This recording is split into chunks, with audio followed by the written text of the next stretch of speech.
Hi, fourth graders. Welcome to day 2 of our new economics unit. Today we're going to tackle the question, what is scarcity? So yesterday you learned about goods and services, which was probably a review for you, but today I think this might be new, and we're going to talk about scarcity. Here's our schedule for the week. By the end of today's lesson, I hope you'll be able to explain scarcity and apply different ways people deal with scarcity. And at the end, you're going to have to write an example of scarcity and explain how people probably dealt with that example. Doesn't sound fun, but I think it's going to be fun. Okay, so we've been looking at this definition. Economics deals with the production, distribution, and consumption of goods and services. Well, now you know a little more about what goods and services are. So hopefully by the end of the week, that definition makes a lot of sense to you. Some questions that economists ask in a market economy, which is the kind of economy we have in the United States. What should I produce? How will I produce it? How much will it cost to produce? How much should I sell it for? And who will buy it? Okay, so our new vocabulary word for today is scarcity, which means not enough. So you see a photo where there's clearly a scarcity of water, and you see the sentence here that sometimes families have a scarcity of money.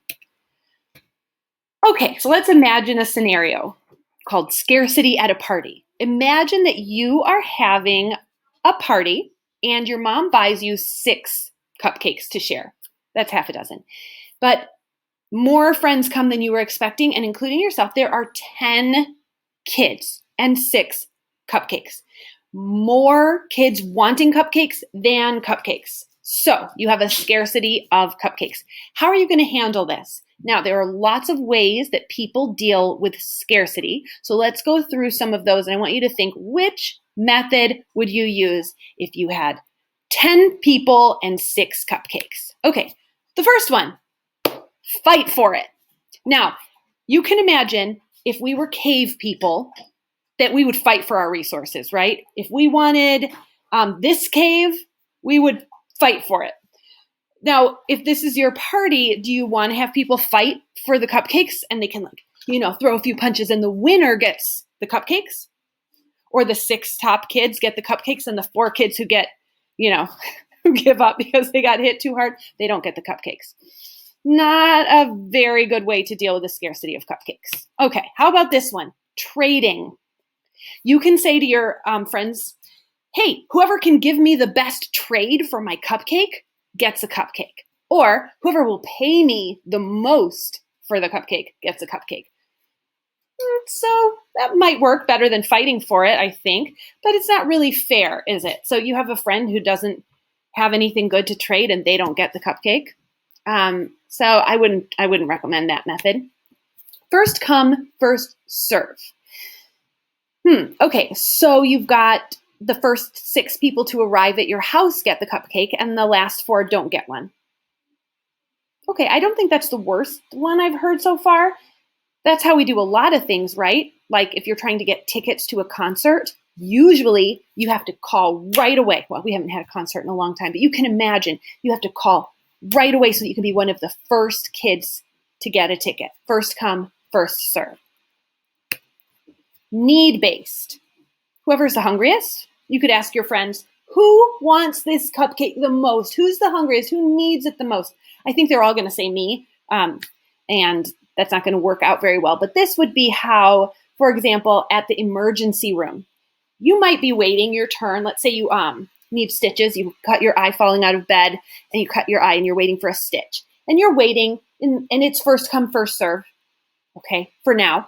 But somebody comes in with a really terrible broken arm that needs surgery right away. Maybe they're bleeding internally or something. They're going to go ahead of you because it's a need-based service. That's also how we've dealt with the scarcity of the coronavirus vaccine, right? There were more people wanting it than vaccines, so they gave it to the people who needed it the most first, medical workers and the elderly, okay? So, but I'm not sure that works for cupcakes. Whoever's the hungriest gets it. How would you really measure that? Merit. Okay. If there was a scarcity of spots on a soccer team, 10 spots, I don't really know. Let's say 10. You might be like, this is Teall. There are not 10 spots on a soccer team. I don't actually know. But let's pretend that there are 10 spots on a soccer team and 40 kids want those spots. Fight for them? No. Whoever pays the most for them? Sometimes that might be what happens, but that isn't what should happen. Whoever signs up first? Sometimes that happens too. Whoever needs to play soccer the most? I don't know. Merit. Usually you have tryouts and the best soccer player gets the spot, the best 10. Now with your cupcakes, merit-based. Whoever got the highest scores on the last math assessment gets the cupcake, right? Or you could have a race and the winners get the cupcake, maybe. But here's the one I think you'd want to use for cupcakes, sharing. Now that doesn't always work. We can't necessarily share those 10 spots on the soccer team because a bunch of kids would end up sitting the whole time and never getting to play. If we shared the coronavirus vaccines and everybody got a little bit of a vaccine, nobody would get protection, right?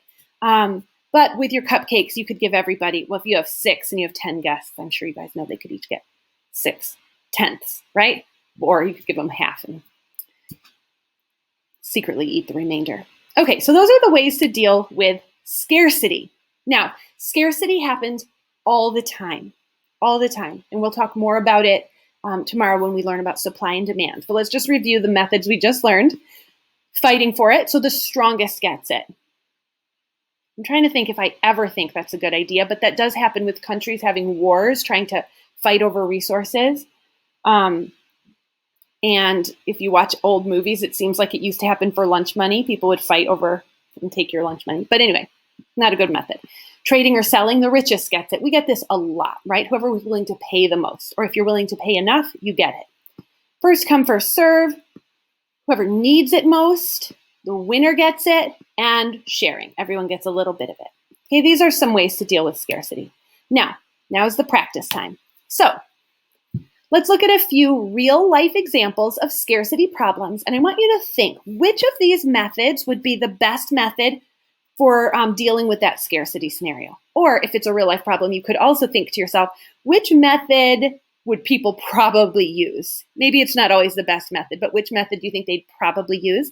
Pay attention, because at the end of the lesson, you're going to choose one of these scenarios and you're going to write about it as your assignment in the Schoology discussion.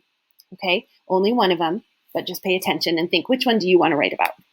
Okay, in 2020, last year, there was a shortage of toilet paper. Remember? There were not enough toilet paper in the stores.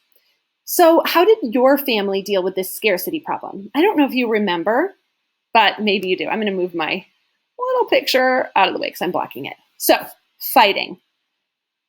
Did you hear about anybody pushing and shoving for the last thing of toilet paper on the shelves? I heard about it. I never saw it, but that happens sometimes. Maybe somebody in your family had to fight to get the toilet paper. First come, first serve. Maybe someone in your family lined up outside Costco or outside Meijer and waited in line to get toilet paper. That's first come, first serve. The winner gets it. I doubt anybody won toilet paper based on merit, but possible.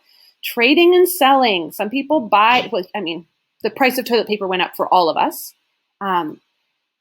But I did see toilet paper on eBay for a lot of money. So some people are trying to sell it to the highest bidder. Need-based. Whoever needs it most gets it. I'd like to imagine that conversation in a grocery store. Tell me why you need this toilet paper more than this person. Probably not. We all need toilet paper. And then sharing. Everyone gets a little bit of it. Do you remember how you could only buy like 1 pack of toilet paper at a time? They were trying to make sure that it was rationed a little, like make sure that everybody had a chance to get some. So there was a little bit of that. So if you were going to pick this one, you want to tell me about the shortage of toilet paper, that maybe you remember it. Maybe one of these methods was something your family experienced. All right, another scarcity scenario. Okay, some of you may have experienced this, but I'm going to think about a citywide Easter egg hunt. About 100 toddlers and their parents show up to gather plastic eggs filled with candy. I can remember when my 12-year-old was a toddler and I took him to the egg hunt in Pittsfield Township. Okay, it was ruthless and I never went back. But everyone wants their child to get as many eggs as possible. You see the picture? See them all running for it? Look at this kid. I don't know if you can see her, but she is going for it. She wants those eggs. Which method will people probably use to deal with this scarcity problem? You're probably thinking everyone will share. That would be really nice. Let me tell you what I experienced. Fighting. Parents were shoving other parents out of the way to get eggs for their kids. Well, that was my experience. Hopefully you never experienced that, but some people do still use the fighting method to get when there's a scarcity of resources. Here's another one. We'd already talked about this one, but in February, when the coronavirus vaccine first arrived in Michigan and Ohio and so on, millions of people wanted the vaccine, but there wasn't enough. So how did the government handle that problem? That's another one you could write about. And here's a cute one. During the coronavirus pandemic, millions of families decided to get a puppy. I know a family who breeds Havanese puppies, okay? They used to sell the puppies can be expensive. I know a lot of you rescue dogs, and some of you everybody has different experiences, but I know this family who's, they have a couple of Havanese dogs, and every year they have maybe 1 litter or 2 litters that they sell, the puppies. They used to charge $800 a puppy. That's a lot, right? But now they have a wait list of 150 people who want to buy a puppy. What method do you think they should use? Should they have people fight for the puppies? No. First come, first serve? Competition for the puppy? Maybe like a essay contest, like in front desk, right? Trading or selling, the richest gets it. Need-based, whoever needs this little puppy the most. That'd probably be another essay contest. And sharing, no, we're not sharing the puppies with 150 people, no. Do you think they raise their prices? If you had a puppy that people were willing to pay $2,000 for, would you sell it for $800? I don't know. So that's another scarcity scenario. They could do first. I think they most likely either do first come, first serve, or they'd raise their price and sell it for a higher price. So what do you think they would do, or what do you think they should do? Okay, so this is in your Schoology discussion. You're going to choose one of those scenarios to write about as your assignment in the Schoology discussion. Your answer should be at least 3 sentences, because you're going to tell me about the scenario. Then you're going to tell me like what was scarce, and how do you think it was dealt with, or how was it dealt with? Now, maybe these are all in Schoology, by the way. Here are the ones I gave you: toilet paper, Easter egg, coronavirus vaccine, puppies.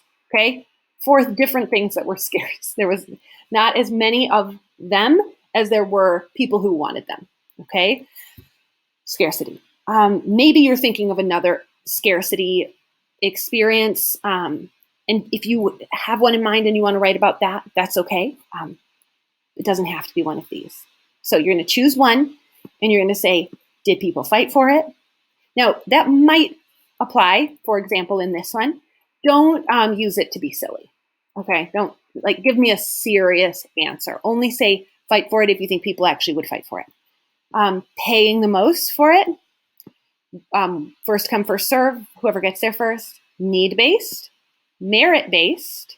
Think of that soccer team example. You could use that if you want. Getting into University of Michigan, for example. A lot more people want to go to University of Michigan than space. So how do they pick? You apply, and the people who are the most qualified are supposed to be the ones who get in. You can't really share the spots, right? But sometimes sharing works really well.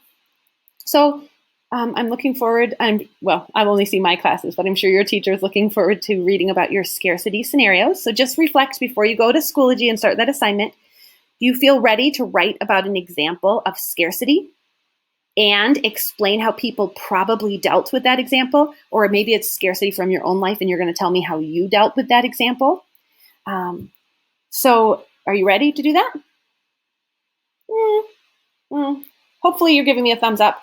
If it's a thumbs to the side or thumbs down, if you watch this video again, I think you will hear me basically say the answers.